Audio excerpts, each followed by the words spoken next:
It's never just one problem. As a woman, you can cope with one thing, you can cope with two things, you can cope with three things, and you start juggling all these problems and eventually it becomes overwhelming.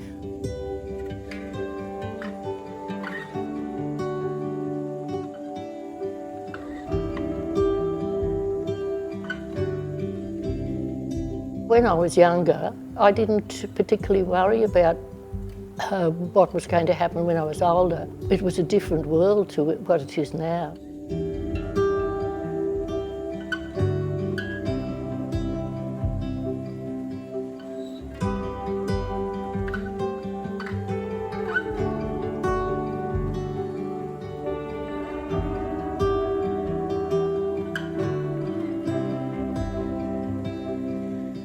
I took a risk in a relationship and moved in with my partner, and it was at that time that my job had fallen through, and so I was now living with somebody and financially struggling, and then the relationship went south and I really felt like I had no options.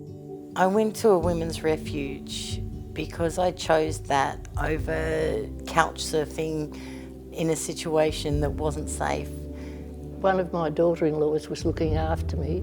I was living with them for a while, and the family wanted me to find a permanent accommodation. I was about 70 when I went into the Depression, and I was in government accommodation, and I wasn't very well, so my family had to find somewhere where I wouldn't be on my own.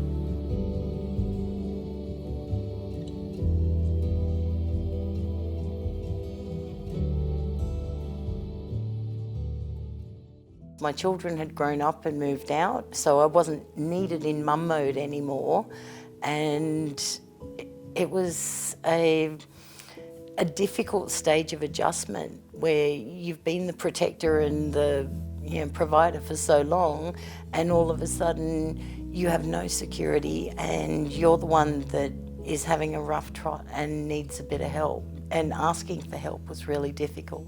After my husband passed away, I needed to slow down. I knew it in my head, but my body just wouldn't listen. One of my oldest daughters said, "This is it, Mum. You got to settle." I did. I gave in from Brisbane, came back to Canberra, and she found this dome for me. Living at the refuge still leaves you feeling vulnerable. The support that I found was lacking. It didn't really help me with my self-esteem. It didn't really help me with my self-worth. It made me feel like I was part of a system and that there was no way out. I think that the main thing for older women, that they know that they're going to have somewhere to stay, or they can stay where they are and afford it. I think that's the main frightening part, because women do not have as much money as men when they retire on a certain extent, and they're more vulnerable, women are too, whereas men can sort of look after themselves.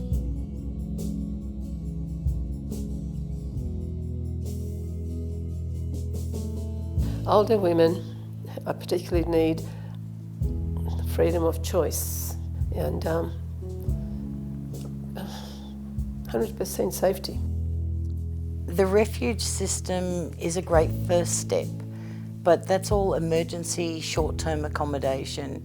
When you're in that environment, you feel like you don't want anyone else living with you. You want to live independently in your own place. But what I'm suggesting is an option to sharing. When you get the right personalities, it can be a wonderful family environment. If there was more vacancies for people like me, it would be a much happier country.